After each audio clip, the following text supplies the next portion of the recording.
Ya, AFC terharu melihat perjuangan timnas Indonesia di Piala Asia 2023. Menyenangkan untuk ditonton. Terima kasih untuk kenangannya.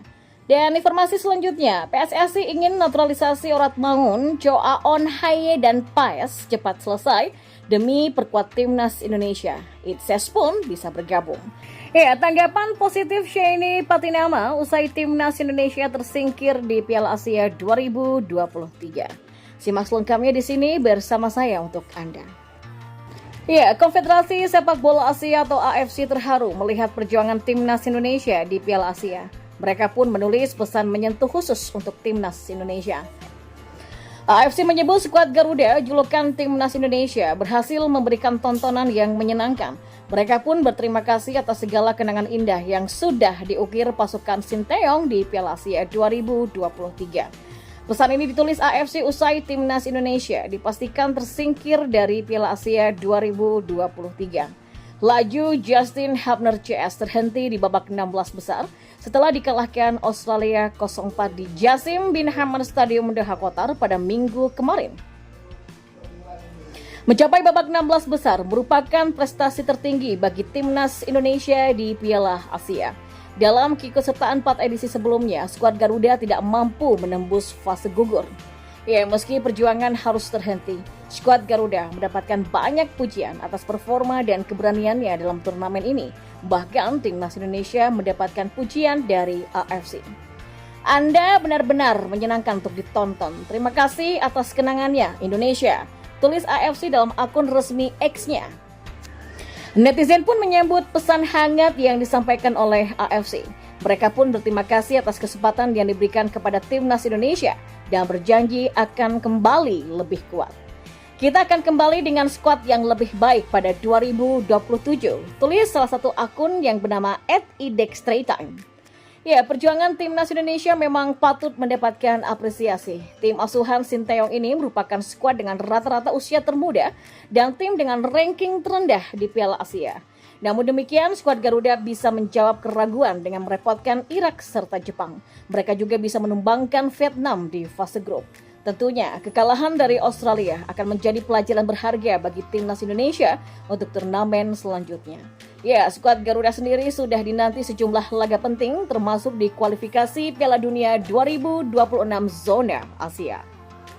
Dan di informasi bola selanjutnya, ya, PSSI ingin naturalisasi 4 pemain diaspora cepat selesai supaya bisa memperkuat timnas Indonesia yang baru saja tersingkir dari 16 besar Piala Asia 2023 Qatar. Keempat pemain itu adalah winger Fortuna Sittard di Liga Belanda, Ragnar Orat Mangun, duo FC Heerenveen di Liga Belanda, yaitu Nathan Joaon Tom Haye, dan kiper FC Dallas di Liga Amerika Serikat, Martin Paes. Ya, khusus Nathan Joaon, seharusnya proses perpindahan kewarganegaraannya telah tuntas pada akhir Desember 2023 bersama dengan pelantikan Jay Itses. Namun, bek yang dipinjamkan klub Inggris Swansea City ke FC Heerenveen ini disebutkan belum punya waktu untuk diambil sumpah kewarganegaraannya. Sementara ini kami masih ada 4 pemain diaspora dalam proses naturalisasi. Ya, semoga saja cepat selesai ya, sehingga bisa memperkuat timnas Indonesia. Semangat coy, kata anggota komite eksekutif atau EXCO PSSI Arya Sinulinga. Ya, jika naturalisasi keempat pemain itu dapat selesai sebelum akhir Maret 2024, Ragnar Orat Mangun, Nathan Joaon, Tom Haye, dan Martin Paes berpeluang untuk debut dengan timnas Indonesia di kualifikasi Piala Dunia 2026 zona Asia. Selain itu, Jay Itses juga bisa mencatatkan penampilan perdananya dengan tim berjulukan skuad Garuda itu setelah gagal berkiprah di Piala Asia 2023.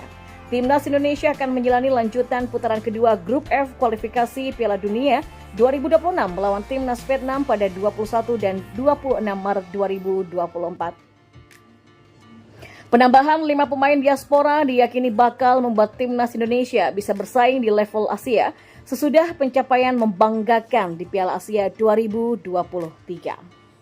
Ya, pemain timnas Indonesia Sheini Patinama yakin bahwa timnya akan mampu berbicara banyak di masa mendatang setelah tampil impresif selama Piala Asia.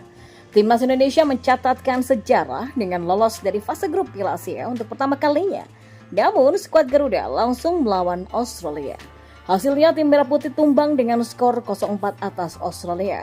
4 gol Scores dicetak lewat own goal Elkan Beget, Martin Boyle, Craig Goodwin, dan Harry Southern. Di sebuah pertandingan, Sheni Patinama yang tampil penuh memberikan responnya. Ia menyampaikan hal positif yang didapatkan timnas Indonesia. Bersaing dengan tim terbaik seperti Australia, ya kami sudah membuktikan bahwa kami mampu menantang. Tentu saja kami memang kalah 4-0, tapi kami tidak merasa kalah 4-0. Kami sangat positif saat ini, kata Sheni. Lebih lanjut, bek kiri berusia 25 tahun ini menegaskan bahwa timnas Indonesia akan semakin berkembang karena banyak diisi oleh pemain muda. Kami memiliki pemain muda di skuad kali ini dengan pemain berusia 19, 20, dan 21 tahun dan pelatih kepala Shin Tae-yong menampilkan skuad muda kali ini karena ingin meningkatkan kualitas tim setelah ini, kata Patinama. Dan menurut Sheni Patinama, jika timnas Indonesia bisa bermain konsisten sama seperti sekarang, maka bukan tak mungkin di masa mendatang skuad Garuda mampu berbicara banyak bersaing di kancah internasional. Tim sedang bagus saat ini, dan kalau Anda terus bermain konsisten seperti saat ini, ya kami pasti bisa melangkah akan lebih jauh mulai sekarang, pungkasnya. Ya, media asal Vietnam The Tao 247 memuji permainan timnas Indonesia dan Australia saat kedua tim bentrok di babak 16 besar malam ini. Menurut media Vietnam tersebut, Australia memperlihatkan permainan yang berkelas, sedangkan timnas Indonesia tampil lewat gaya bermain yang indah. Ya, bentrok di Stadion Jassim bin Hamad Doha, Qatar, timnas Indonesia memang dipaksa pulang oleh Australia usai kalah dengan skor 0-4. Meski kalah, permainan Garuda benar-benar layak mendapatkan apresiasi, terutama di awal babak pertama. Sebab Garuda dapat memberikan perlawanan, bahkan sempat merepotkan tim peringkat 25 dunia tersebut. Bahkan The Tao 247 terpukau dengan permainan yang begitu cantik yang diperlihatkan pasukan Shin Tae-yong di babak pertama. Australia menunjukkan kelasnya, meski kadang-kadang sulit karena semangat juang tim Indonesia. Faktanya ya, tim Indonesia memasuki pertandingan dengan sangat proaktif dan punya posisi yang sangat baik melawan Australia. Timnas Indonesia yang mendapatkan peluang jelas pertama. Namun pelatih Shin Tae-yong dan timnya kebobolan gol sial ya saat umpan silang Irvin membentur kaki Beget dan masuk ke gawang. Tulis The Tao 247. Usai gol tersebut cukup mengejutkan, Indonesia menekan ke depan dan lebih banyak menguasai bola serta berusaha menyamakan kedudukan. Negara kepulauan itu melancarkan beberapa tembakan berbahaya tapi tidak masuk ke gawang. Tapi Australia menunjukkan kelasnya dengan memanfaatkan peluang tersebut dengan sangat baik.